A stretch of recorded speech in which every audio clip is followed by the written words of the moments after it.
Hello friends, नमस्कार and welcome to my channel. दोस्तों, आज के इस वीडियो में हम बात करेंगे एचडीएफसी बैंक के रिजल्ट के बारे में। एचडीएफसी बैंक का हाल ही में क्वार्टर 2 का रिजल्ट आया है, उसके क्या आउटकम रहे हैं, कैसा परफॉर्मेंस रहा है और ये स्टॉक करंटली कैसा परफॉर्म कर रहा है, इस स्टॉक के बारे में क्या न्यूज़ रिसेंटली चल रही है और क्या इसके फ्यूचर प्रोस्पेक्टस हो सकते हैं, सारी बातें इस वीडियो में जानेंगे। तो इसके लिए सबसे पहले हम गूगल में टाइप करेंगे एचडीएफसी बैंक क्वार्टर 2 रिजल्ट 2024।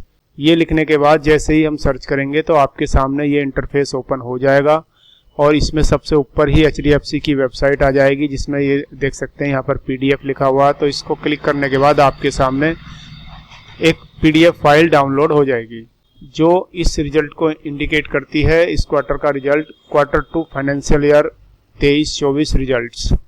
तो इसमें सबसे पहले जान लेते हैं जो किसी भी बैंक का खास पोर्शन क्या होता है, इंटरेस्ट इनकम। कोई भी बैंक कहाँ से अर्निंग करती है, इंटरेस्ट इनकम, यानी कि पब्लिक से पैसा डिपॉजिट कराती है और उस पैसे को लोन पर दूसरी पब्लिक को देती है और उसके बीच में अपना इंटरेस्ट कमाती है। तो दोस्तों, यहाँ देख सकते हैं कि कंपनी ने पिछले जो 2022-23 का क्वार्टर 2 था उसमें 21,000 करोड़ का इसका इंटरेस्ट इनकम था, जो अब बढ़कर 27,385 करोड़ हो गया है, यानी कि 30% की बढ़ोतरी हुई है। 30% की बढ़ोतरी नेट इंटरेस्ट इनकम में हुई है। और दूसरा है नेट प्रॉफिट क्या हुआ, कंपनी का 50% बढ़ा है। पिछले साल सेम क्वार्टर में क्या था, 10,605 करोड़ था, जो अब बढ़कर 15,976 करोड़ हो गया है, यानी 50% की बढ़ोतरी हुई है, जो कि किसी भी कंपनी के लिए बहुत शानदार रिटर्न होते हैं नेट प्रॉफिट में। तो टोटल एडवांसेस क्या है इसके, जो पिछले क्वार्टर में पिछले साल के सेम क्वार्टर में क्या थे, 14,79,000 करोड़ थे, जो अब बढ़कर हो गए हैं 23,31,000 करोड़, यानी 57.5% की इसमें भी बढ़ोतरी हुई है। फीस एंड कमीशंस की बात करें, जो कंपनी को प्राप्त हुआ है पिछले क्वार्टर के मुकाबले, जो कितना था, 5,800 करोड़ था मात्र, और अब बढ़कर हो गया 6,936 करोड़, यानी इसमें भी बढ़ोतरी कितने की हुई है, 19.5% की बढ़ोतरी हुई है, जो कि बहुत ही शानदार है। टोटल डिपॉजिट में बढ़ोतरी हुई है दोस्तों, करंट अकाउंट, सेविंग अकाउंट में जो पब्लिक के पैसे होते हैं उसमें भी ग्रोथ हुई है।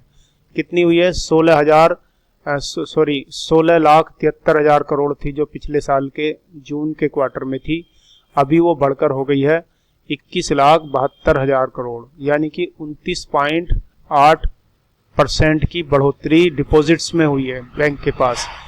कहते हैं कि किसी भी बैंक की अर्निंग कहाँ से होती है, डिपॉजिट से ही होती है। जब डिपॉजिट में बढ़ोतरी हुई है तो हम ये एक्सपेक्ट कर सकते हैं कि फ्यूचर में भी इस बैंक की रिजल्ट बहुत अच्छे रहेंगे और ये बैंक अच्छा परफॉर्म करेगा, क्योंकि इसके डिपॉजिट्स में ही 29% की बढ़ोतरी हुई है। और यही इसका मेन जो है बेस होता है किसी भी बैंक का, करंट अकाउंट और सेविंग अकाउंट में जो पैसा आता है, इसी पैसे को कोई भी बैंक पब्लिक को देता है लोन पर और वहाँ से इंटरेस्ट कमाता है, जो आप देख सकते हैं इस क्वार्टर में शानदार रिटर्न कमाया है इंटरेस्ट इनकम का 30%। अब इसमें बैलेंस शीट का साइज जो है कितना हो गया है, 53% की बढ़ोतरी इसमें भी हुई है। जो 22,27,000 करोड़ था वो बढ़कर हो गया 34,16,000 करोड़। बाकी दोस्तों, देखने वाली चीज़ है कि नेट इंटरेस्ट मार्जिन 3.6% रहा है, कैपिटल एक्यूरेसी 19.5% रहा है, gross NPA means not performance asset, तो ये कितना है, 1.34% रहा है।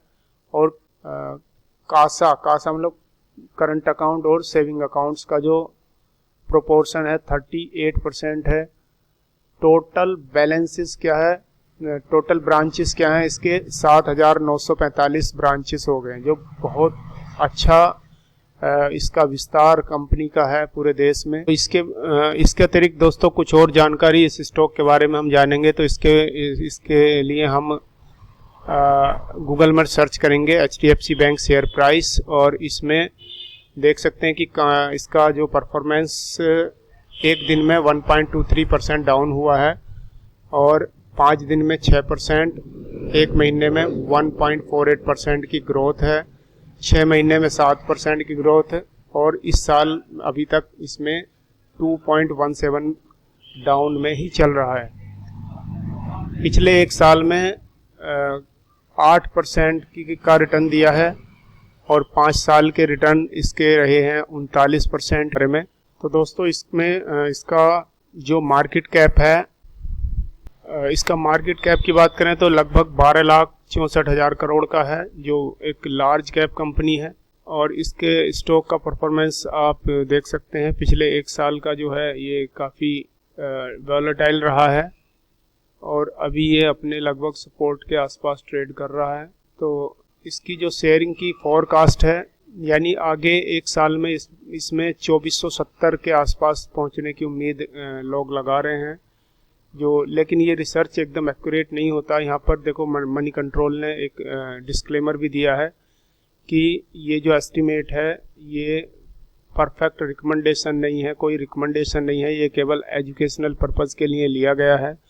और इसमें फोरकास्ट जो दी गई है ये डाटा जो है लिया गया है अलग अलग वेबसाइटों से, तो इसमें कोई गारंटी नहीं है कि ये रिटर्न आपको मिलेंगे, लेकिन हम ये उम्मीद लगा सकते हैं कि कंपनी में जो ग्रोथ हुई है रिजल्ट में, तो आगे भी इस तरह का परफॉर्म रहा तो इस प्रकार से ये रिजल्ट मिल सकता है। उसके बाद कंपनी का प्राइस एंड वॉल्यूम की बात करें तो कंपनी ने पिछले 3 साल में 4.53% रिटर्न दिया है, एक साल में 8.38% है।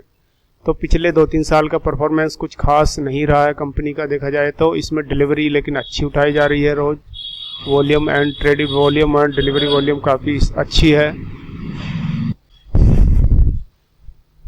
इसके बाद दोस्तों देखते हैं ब्रोकर्स का रिसर्च क्या कहता है। मोतीलाल ओसवाल ने इसका टारगेट 1850 दिया है, और एमके ग्लोबल फाइनेंशियल सर्विसेज ने इसका टारगेट दिया है 2000।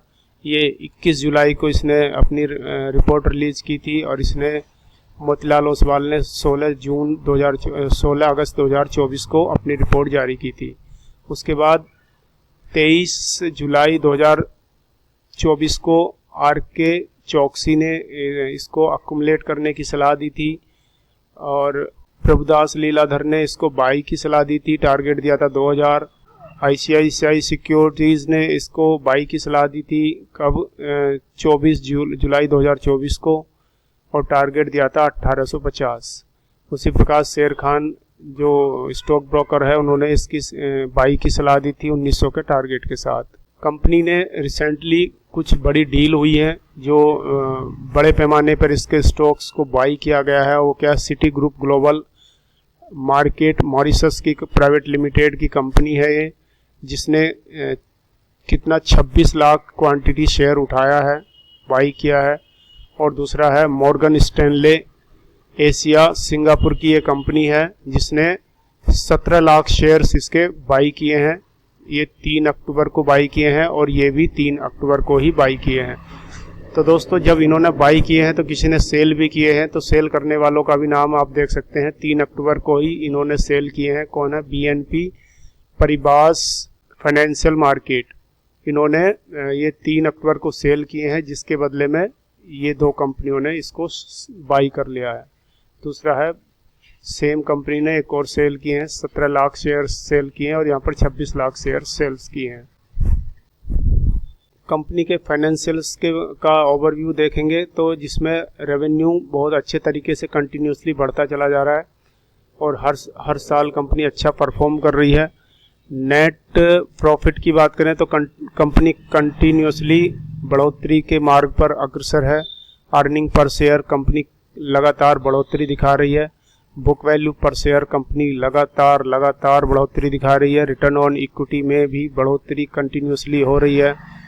तो दोस्तों बहुत ही शानदार कंपनी का परफॉर्मेंस है, कंपनी बहुत स्ट्रॉन्ग है।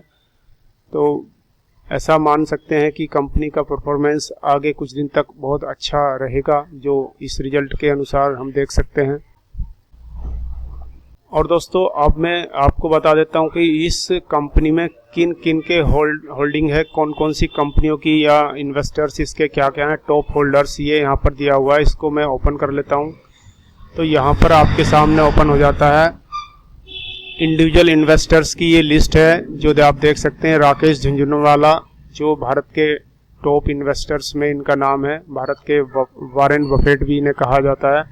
दूसरे हैं राधा कृष्ण दवानी जो आप देख सकते हैं डीमार्ट कंपनी के मालिक हैं और काफ़ी अच्छे काफ़ी बड़े इन्वेस्टर हैं भारत के। दूसरे हैं एक नेक्स्ट हैं प्रेम जी एसोसिएट्स, मुकुल अग्रवाल, ये सभी टॉप इंडिया के इन्वेस्टर्स हैं।